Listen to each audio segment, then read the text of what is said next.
folks.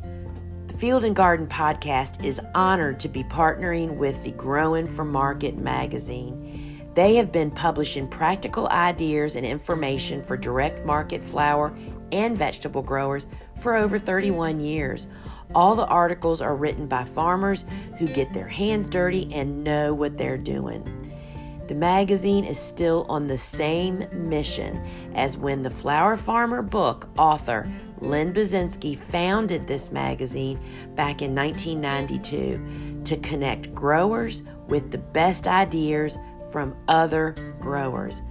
There is dedicated flower content in every magazine, a decade's worth of back issues, and over 1,600 archived articles from writers like Aaron Benzenkane, Gretel Adams, Pamela and Frank Arnowski, and Jonathan and Megan Lease, all available on the website. With 10 new issues every year available on paper, digital, or both, you're guaranteed to find something to fine-tune your farm in growing for market. So if you do farmers markets, CSA, farm stands, pick your own, florist sales, or wholesaling, whether you're a commercial grower or you just want to grow like one, subscribe to Growing for Market for the nitty-gritty details of growing, marketing, and the business of local farming. And I have a special offer for you. Use the coupon code WORKSHOP to get 25% off any subscription to the original Farmer to Farmer magazine at growingformarket.com. Hey folks, welcome back to another episode of the Field and Garden Podcast. It is your host and friend, Lisa Mason Ziegler from the Gardener's Workshop, and thanks for stopping in. So, another food for thought type of little chit-chat here today, and I was inspired to talk about this because I know better than anybody after farming for 25 years how easy it is to get an idea or see somebody else doing something, to jump on it and do it, and then never really to do the math.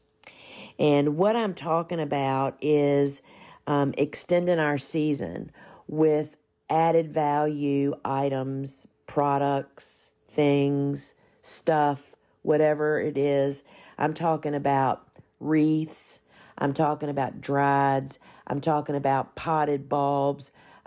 Anything that we do to extend our season that creates additional income, perhaps, but it also creates a lot of additional expense and labor and not giving us rest.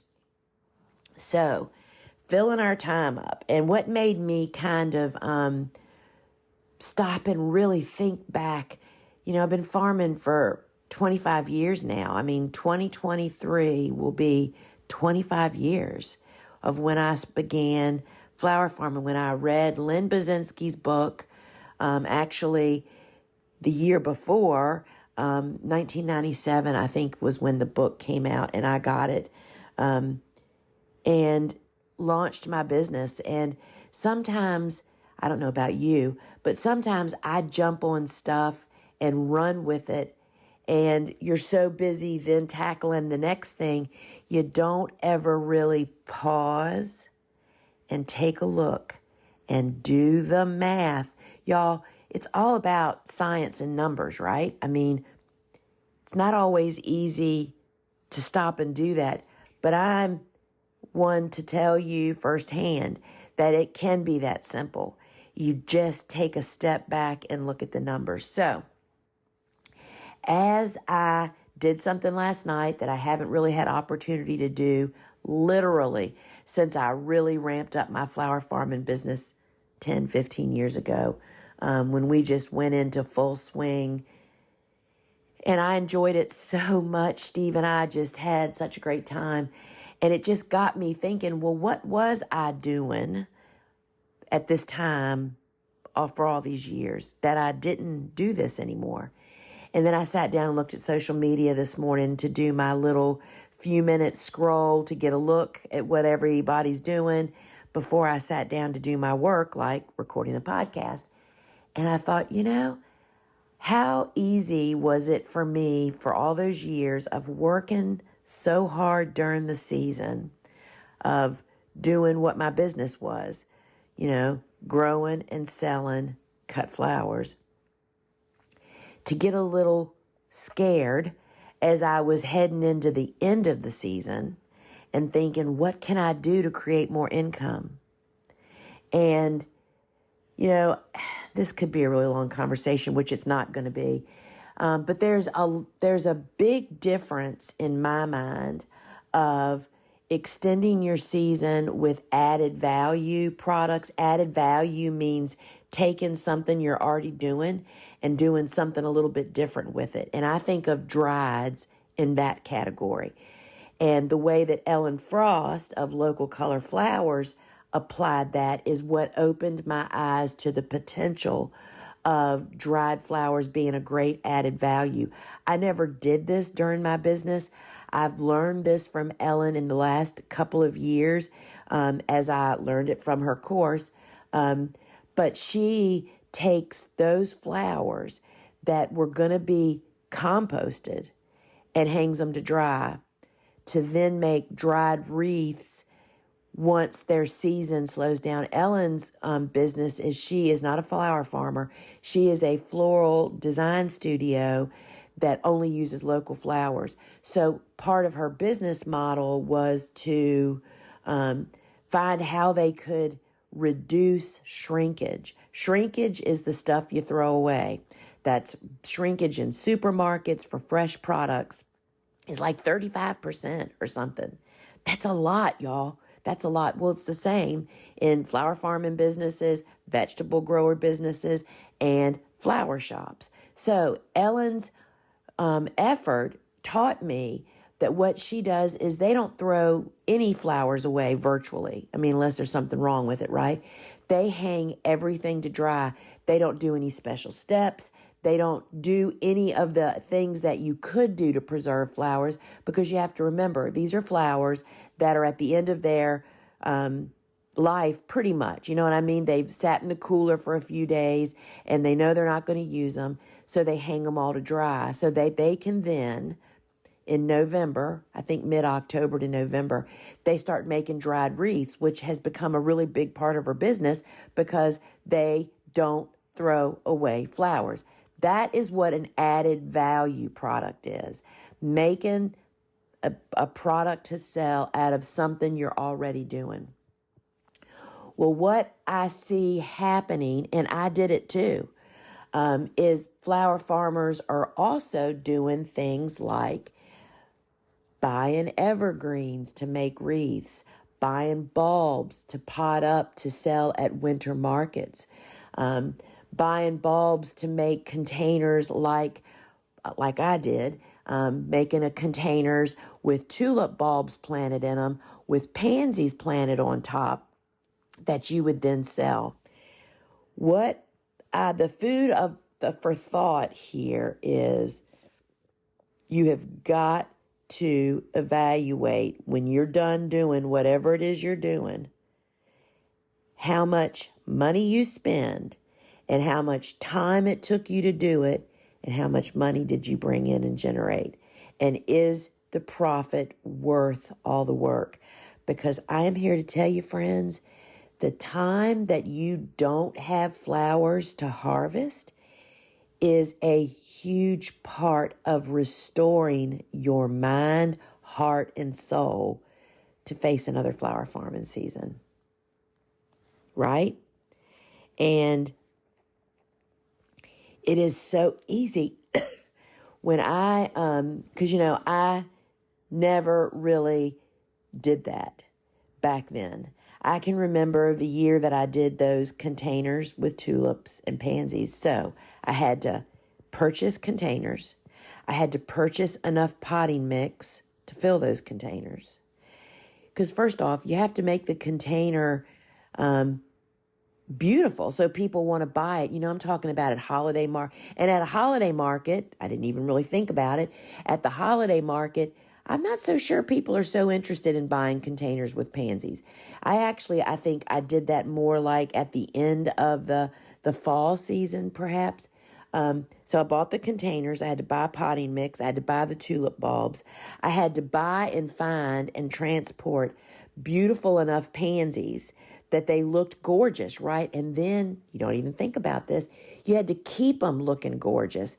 It's not just watering them every day, friends. I did not know that when you buy particularly flowering annuals from a wholesale nursery place or even just a regular retail nursery place, they typically feed in the water they water with every single day a low dose of fertilizer.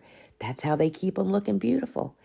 A lot of darn work, and then it has to be all put together. Then you have to price it so you can make a profit.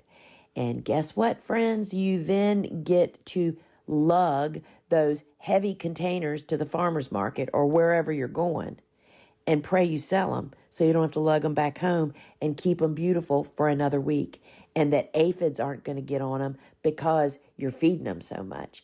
And the beat goes on. So I see those types of containers as jumping into another market. And I'm not discouraging people from doing stuff, but I want to say that you need to really plan on, because you may still be in that time. You've invested in evergreens to make wreaths, or you're bought a bunch of amaryllis or paper whites to pot up and sell. And I'm not saying there's not markets for all these things. I'm saying you need to do the math. And then you also need to make part of that equation is, what is that doing to your personal life and your business for the next season?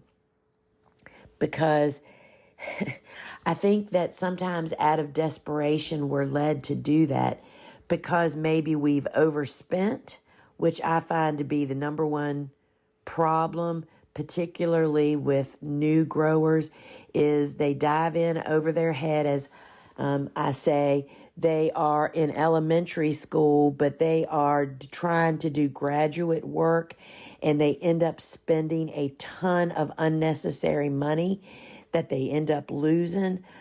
This is people that are just getting started, that are investing in crops that are high value crops, tulips and ranunculus and anemones. They don't even have customers yet, much less know how to farm or to actually grow those crops successfully, and lose a lot of money. And then you get to this time of the year, you're coming to the end of the season, and you may not even understand the bottom line yet because you're so busy doing more than you need to do instead of focusing on the basics of the business to further yourself and your bottom line, right? Sorry, y'all, I could talk about so many different areas about this, but you get to this end of the season and you're feeling kind of desperate to create more income.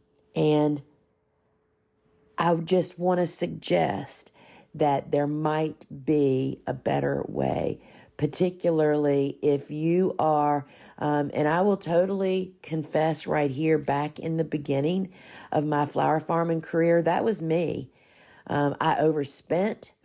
I bought lilies and things, spent money that I really didn't have, and that fueled my desperation. I want to suggest that there is another way.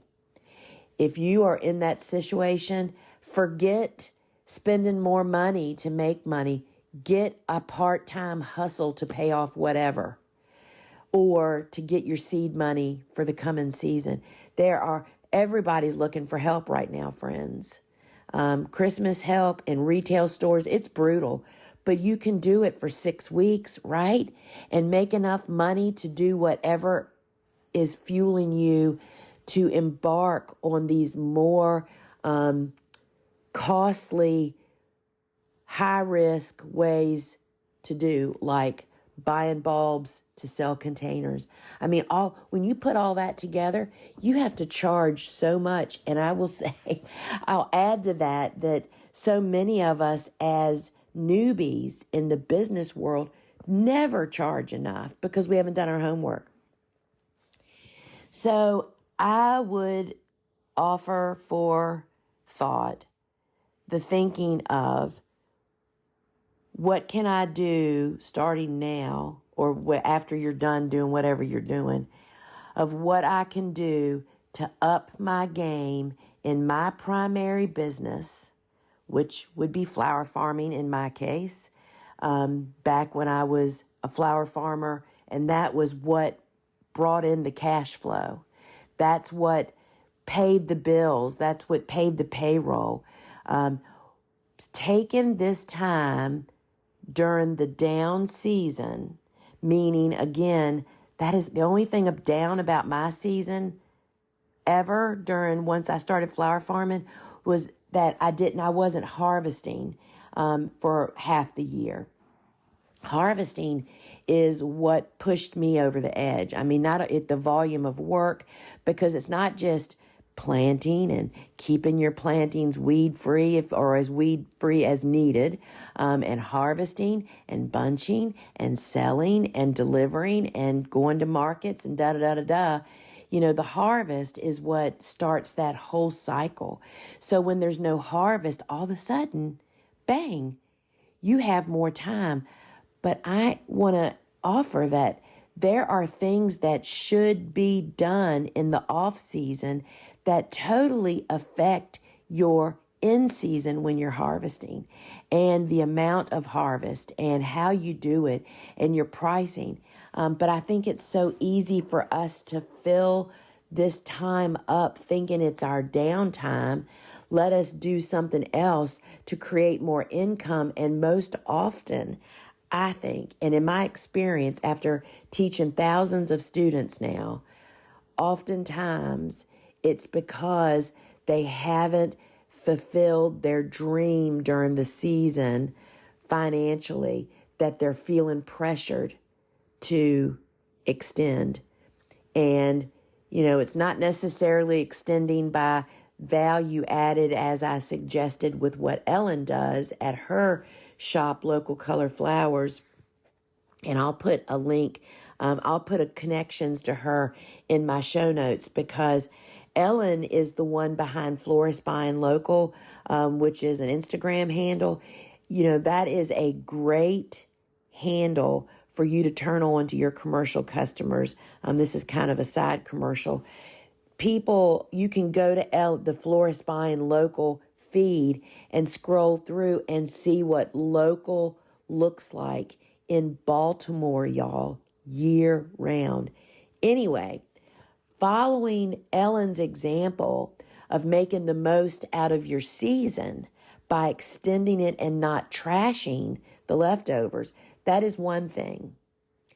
But to embark on these other projects that are so time consuming and that can be so costly, I'm just suggesting that you really need to do the math on what you're doing. If you are adding additional ways of doing business in an effort, instead of spending your time. And so what do we do in the winter? I first want to say what led me to talk about this. So last night, so it's Saturday morning, which is when I typically do podcasts. Last night, Friday night, Stevie and I were home together. It gets dark at 5:30 here now, or maybe even before that. And I did something last night I have not been able to do for 2 decades, because I've been totally submerged still in flower farming, and oftentimes pushing what I'm suggesting that you evaluate if you're pushing. I was doing things beyond flower farming. I was never able to actually bake cookies for our church's child care, which is actually called a learning center, has a scholarship program for families that aren't able to pay all of the cost to come there. And so one of their fundraisers for the scholarship fund is they have cookies by the pound. used to be called a cookie walk back in the day. I mean, this has been going on for decades. And I mean, it's a sellout event. Typically, the cookies sell out within hours. I mean, like an hour or two of it opening on a Saturday morning. And I've always been caught up in doing all this other mess, right? So last night, for the first time, I made 4 recipes of my grandma's old-fashioned peanut butter cookies. And I made the dough last night. I only cooked 1 cookie sheet to test them, of course, right? And then we put a chocolate kiss on top, and they were over the top. And we had so much fun doing it. And it just got me to really, really thinking about how undervalued downtime is for flower farmers. You know, there was a lot of burnout discussions and podcasts that were launched this past summer when burnout really seems to be at its height. But I want to also suggest there is another benefit to really taking not just self-care, but to take care of your business. But let's say first, to take care of you, your relationships and your family, and then also your business. So some of my most successful business ventures have come in the middle of winter when I'm totally at rest and there's space. Think of your brain having a car with an exhaust system on it. And there is no way for that exhaust to get out of your brain all season long. All that exhaust is flowers, growing flowers, starting flowers, selling flowers, bunching flowers, making availability lists, going to the farmer's market. All that's going on all spring and summer. And there's no way for that to get out. I mean, your head literally is about to explode. And that's what you open that relief valve once the harvesting season is over. And I want to give you something that you can actually do. One of the things that I offer in my course, the first week is about starting the business, and the first piece of business is getting you in order. And one of the steps that's in there is called doing a brain dump. And you can put that into a search engine and get a very cute little list looking thing, or you can do like I do. I just sit down with a notebook. And the way you do a brain dump is you first off get yourself a timer. We've all got them on our phones. Set the timer for like maybe if you are super intense like I am, maybe set the timer for only 10 minutes. Sit down with your paper and pen and turn off everything and decide you're not moving from that spot. And you're just going to start writing all the stuff you're storing in your head, all those things you want to do. Go through all the areas of your life. You know, what is the most pertinent right now is where I would start. And for me, that might be business. And I have a business column and I have a personal column because they're all in your head, but you want to kind of separate them out and just start writing it down. And on my personal level, some of the things you're going to write down are things that have been rolling around in your head. But more importantly, I look at them as boulders on my shoulders. Things that you're never truly going to get to, but you continue to carry them around. What is the number one for me is I'm going to organize all those boxes of photos that I have. I mean, it's just not realistic. I want to write that down on my list. Right at the top of my personal list. Organize my photos.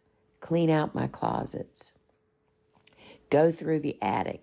These things that you may not think you're carrying them around physically, but if you think about them, they're in your mind. Do that in your personal life and your business. Write down. You do not have to write a detailed thing. It's like you just write clean closets out. You just write this list. And friends, this is not a list that you need to use an eraser. I suggest you use a pen. Nobody else is going to read this list but you. Nobody. This is purely for you.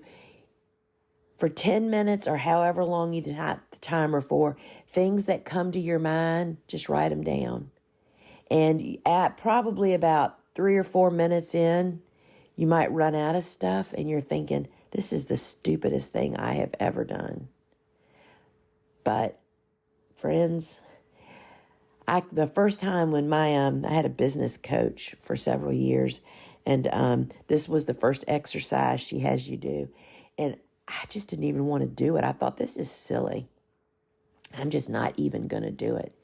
And oh my goodness, I did it a couple of times and I got a few things down. But then I thought, all right, I'm going to just sit down. And then I would think of things and I thought, oh, I should have wrote that down on my list. And I went back and really put my heart and soul into it and did it. I underestimated the power of writing it down on a list that I'm going to have to keep and hold so that I don't have to carry it in my head anymore. You can't imagine. And then a next step in this process could be after you've done it and you've really written down stuff. And I do brain dumps pretty often, y'all.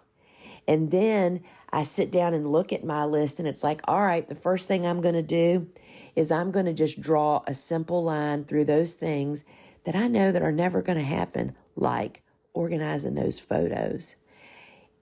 I'm just going to strike through it. What this does for us is you no longer feel like you have to remember it.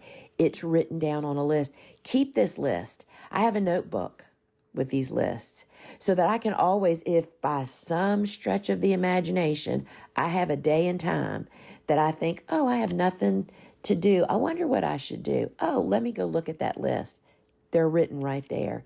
I cannot tell you how liberating this is and how it clears the fog.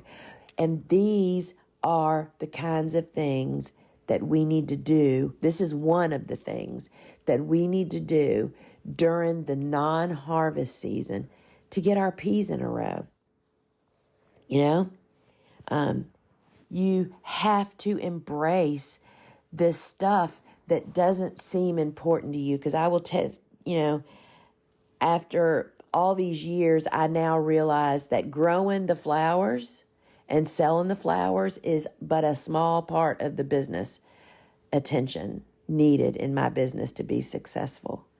What we do during the down months is underestimated, and we tend to fill it up with other stuff.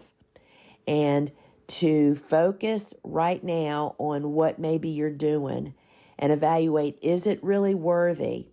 And then to spend the non-harvest time of winter looking at how to make better use of your time moving forward to have better results in your business next year. And this is the time of year that really, really does that. And I think we underestimate how valuable restoring our relationships and our family time. Let me tell y'all, today is today, and you never get the chance for it for tomorrow again. You can surely give your business the attention that it needs when it's in season. Something that I've done this last decade or more is that I made my business a 5-day a week, draw the line in the sand. I walk across the driveway at 3:00 in the afternoon, and stopped working on Saturdays and Sundays. Well, we never worked on Sundays, but on Saturdays. That was the big push when I moved from farmers markets to selling to supermarkets. That was a big part of that. And you can have a life in season. You are still exhausted. You still have a ton of work to do. You have to do a lot of triaging constantly. But you're able to do that because of what you do in the winter months. So friends, I'm just suggesting that there is a lot of things that have to be done in the off season that we tend to fill up with creating more income, where it's just really maybe smarter to spend this planning, thinking, restoring your soul time to go at what your true business target is in a more efficient, better, to create a better bottom line way. So now my winners, what they became is, as I head into the end of the season, I'm looking to, I plan from the beginning of where cool flowers are going to be planted, which is the spring season bloom, the biggest cash crop of the year. So many of us overlook it now. This winter time is when you're thinking about that for the next cool season planting time. I'm doing that, or it's done. My cool flowers are in, my cover crops, if I'm doing them, are in. We are in high leaf collection mode to mulch my garden. And all of that leads to putting my garden to bed for the winter, so that is off my mind. It's off my list. I can put it on my brain dump list, done, cross it off. I am done. The garden is put to bed. And then, bang, it's December. We take the month of December off from the garden is our goal, because that is just such a time for your family and friends and your relationships. And we just tend to undervalue those. Baking cookies like I did last night. Bringing that back into the mix has just restored me. And it's just so helpful, and we undervalue it, I would say. And so then the holidays come. If it's December where you are, and then all of a sudden, bang, it's the end of the year. And when January comes, we jump into planting the garden, filling our freezer with meals that we're going to be pulling out in July and August, when we're so tired we can barely think of what we need to do every day, much less cook. So January is all of a sudden consumed with all of these things that you don't have time to do in the harvest season, and planning for that season. And then guess what? February is full of lots of projects for me here personally, as well as on the farm. That's the time, learning, reading books, going to conferences, reviewing courses, doing all the things you just don't have time. And friends, I'm very structured about that. It's like, what I tend to do is, I have harvest days. Mondays and Thursdays have always been my harvest days. So instead of just like taking those days off and doing nothing, I try to keep that structure. All right, on Mondays when I get up, I'm going to read for 2 or 3 or 4 hours. Or I'm going to make a plan and say, I'm going to go through that entire course that I got. I have a couple of big courses that it helps me to review them so very, very much. And don't even get me started about that, because each time you go back in and reread a book or go through a course, your business is now in a different spot, and you learn and see and hear things you never heard the first 6 times you did it. I'm not kidding you. The value of reviewing the same 5 books or the same 3 courses that really set you up. You don't necessarily need to buy more of them. You don't need to just keep consuming. You need to go deep on what moves your business forward.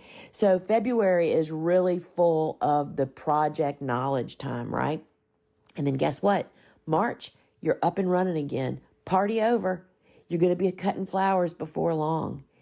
And, you think back and you look back to what you were doing in November, and you think, holy cow, instead of planting all my cool flowers or shoring up my garden to put it to bed to prepare for this December family love, holiday time to get ready for January, I was busy spending money on a potential income maker that really didn't make me any money at all. And so I'm just suggesting this now because the social media is full of it. There are people right now taking notes, thinking, oh my goodness, I should do that for next year. And I'm not saying you shouldn't. I'm just saying do the math, right? We are so much better equipped, rested. Your best business and ideas for your personal life come when you let that exhaust out of your brain. And you can only do that by having downtime, friends. Do a brain dump, start a notebook, and don't overcomplicate it, and do not erase. Nobody but you is going to read this. I love going back and looking at my old brain dumps, and I'm like, oh my gosh, I'm glad I got rid of that old tire. Holy cow, was that ridiculous? What was I thinking? I'm telling you, friends, rest is essential.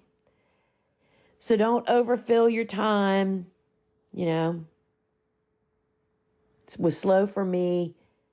I mean, I spent a lot of time spending a lot of money on things that all I really needed to do. And here's the rub. All I really needed to do was to get up and keep doing the same boring, mundane tasks that could continue to move my business forward every single day. Because that's it, friends. The fun stuff is like 5%. The rest of business success is getting up and doing the same old mess over and over and over again every day. It's boring. It's a pain in the neck. I can't stand doing it. Wednesdays are paper pushing days. Oh my gosh. I do not enjoy doing that. But guess what? Somebody's got to keep doing that. Somebody has to do the numbers. How many times do I hear, oh, but that's not my gift? Well, friends, if you want to be a successful entrepreneur, it has nothing to do with your gift. You have to learn how to do it and just do it. Friends, if you're enjoying the podcast, would love for you to drop a review. Would love to hear if you're doing brain dumps, if it liberates you. I feel like the boulders just roll off of my shoulders when I do it. And, if you need some inspiration or information, head on over to thegardenersworkshop.com and see if we have something for you. We appreciate it so much. Till we meet again, friends. Ciao.